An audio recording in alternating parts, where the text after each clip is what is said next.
Bonjour Valérie. Bonjour Julien, bonjour Avec à tous. vous, on en vient aux bonnes idées, aux initiatives des Français, comme on le fait régulièrement dans votre trésor. Alors aujourd'hui, Valérie, vous nous emmenez, je crois, en Normandie. On voyait les falaises d'Étretat il y a quelques secondes. C'est pas très loin.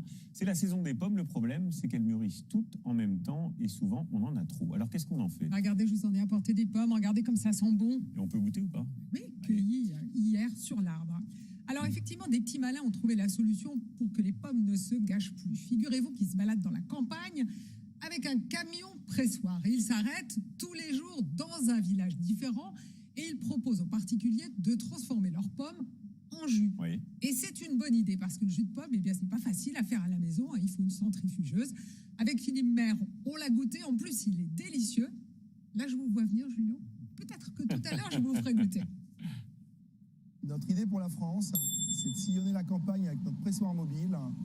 Les gens viennent avec leurs fruits, repartent avec leur jus, et ça évite le gaspillage dans les jardins. Quand l'automne pointe son nez, Olivier Gillot a un carnet de balles bien rempli. Il nous a donné rendez-vous en Normandie. Aujourd'hui, on va à Le Chevin, à côté d'Alençon, aller faire du jus de pomme pour les gens, une quarantaine de clients. Tous ont réservé leur créneau. Ils ne vont pas tarder, mais avant cela, Bonjour, ça va? Ça va? il y a du boulot. Je peux se tirer? Et c'est bon, lâche tout? Tout un semi-remorque à déplier, avec à l'intérieur un pressoir, une machine à mettre sous vide, un pasteurisateur. Il y a toute une usine là-dedans. Oui. Le temps que ça chauffe, direction la campagne. Julien Bondy attendait ce jour avec impatience. Des Canada, des petites pommes à couteau. Des pommes, il en a plein les arbres. D'habitude, elle tombe pas aussitôt. Pas toutes bonnes à croquer. Vous pouvez goûter, vous voulez? Un peu haché de neuf. Pas acide, celle-ci, ouais. En quelques jours, il a récolté 200 kilos. Pour les fruits gâtés, il a une solution. Ils aiment ça? Ils adorent ça. Tu veux de la pomme? Oh, c'est bon ça, c'est bon. Avec le reste, direction le pressoir installé au cœur du village. Monsieur Bondy? Oui, c'est ça. Ça va être à vous de mettre les pommes. Vous reculez devant la trémie, là, et vous allez pouvoir mettre les pommes. 200 kilos de pommes à décharger dans la Valoire. Et il vous fait bosser, hein? Oui, on est obligé de bosser un peu quand même. Les fruits sont d'abord lavés. Ils passent ensuite dans la râpe. Et c'est le pressage. En 10 minutes, le jus de pomme est prêt. Vous pouvez toucher, on pasteurise à 80 degrés. C'est très chaud, oui. Donc la pasteurisation coupe la fermentation alcoolique. Le fait qu'on soit sur un contenant sous vide et pasteurisé, on va aller jusqu'à 1 an, voire 2 ans de conservation. 200 kilos de pommes, ça donne à peu près 120 litres. On en consomme beaucoup, on adore ça, donc. Il est bon? Il est très très bon, oui. Le prix varie selon l'emballage. Ça va de 1 euro à 1,30 € le litre.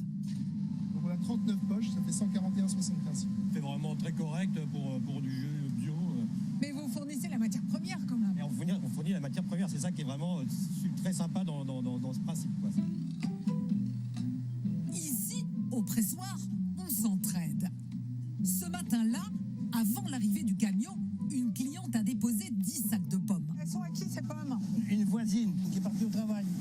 Et elle récupère le jus ce midi. Ah, c'est lourd, hein? Et nous, on fait la manutention pendant ce temps-là. La dame a dit merci pour le travail. Après l'effort, la récompense. Nous allons enfin goûter le nectar. C'est du 100% pur jus, ça. C'est un choix de rester sur un jus trouble. Ça permet vraiment de rester au plus près du fruit. C'est bon, hein? Ouais. En fermant les yeux, on est dans le verger, là. Olivier Gillot s'est lancé dans l'aventure il y a 6 ans, agacé de voir des fruits pourrir sous les arbres. Et chaque année, il séduit de nouveaux clients, comme Fabien Lagneau qui vient pour la première fois. On connaissait déjà le jus de pomme, mais qui est compliqué à faire tout seul chez soi. Et tout, ils viennent quasiment à domicile, donc ça permet de valoriser les fruits du jardin plutôt que de les perdre. Pommes poires ou pommes mélangées, fraises, betteraves ou citron, au camion pressoir, tout est possible. Chacun repart avec sa petite cuvée du jardin. Et moi, j'ai de la pomme me plein la bouche parce que j'en ai mangé un certain nombre pendant le J'ai sujet. vu. Formidable initiative. Alors, je vous fais goûter le jus. Tenez. Je le garde à côté de moi, puis je vais goûter tout à l'heure. Merci, ma chère Valérie, ça a l'air succulent. Les fruits, les légumes, c'est vrai que ça représente la moitié du gaspillage alimentaire. Alors, ça commence à la source chez les maraîchers. Et oui, mais grâce au travail d'associations comme l'Économe, eh bien, c'est en train de changer.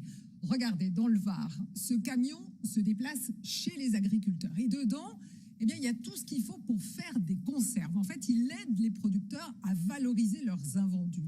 Vous savez, ce sont les fruits abîmés, les légumes Oui. hors calibre. Alors, ils en font des confitures, des coulis, des soupes. Tiens, ces aubergines, par exemple, qui sont trop petites pour être vendues, eh bien, elles vont devenir du caviar. Alors, c'est un service payant pour l'agriculteur. Ça lui revient à 2,50 € le pot, mais il va le revendre à ses clients 4 €. Donc, tout le monde est gagnant. Canon le jus Il est de bon, pomme, hein. il est excellent.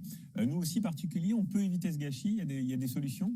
Oui, n'hésitez pas, par exemple, à acheter sur des applications comme Phoenix, où les producteurs bradent leurs produits.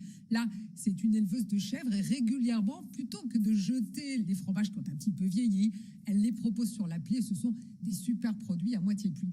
Et puis l'autre solution, ben, vous savez, c'est le glanage. On vous en a déjà parlé. Vous pouvez taper Falling Fruits sur Internet, les fruits tombés en anglais. C'est une carte et elle recense tous les sites où on peut glaner. Vous savez qu'après la récolte, on a le droit d'aller cueillir ce qui reste dans les champs, Oui. à condition quand même de respecter quelques règles. On y va dans la journée, on y va sans outils, et l'idéal, c'est d'avoir l'autorisation du propriétaire. C'est une bonne façon, ça aussi, de faire des économies. Je vous rends le verre, mais je garderai bien la bouteille. C'est possible ou pas? C'est cadeau, Julien. Merci. Récupéré dans le pressoir.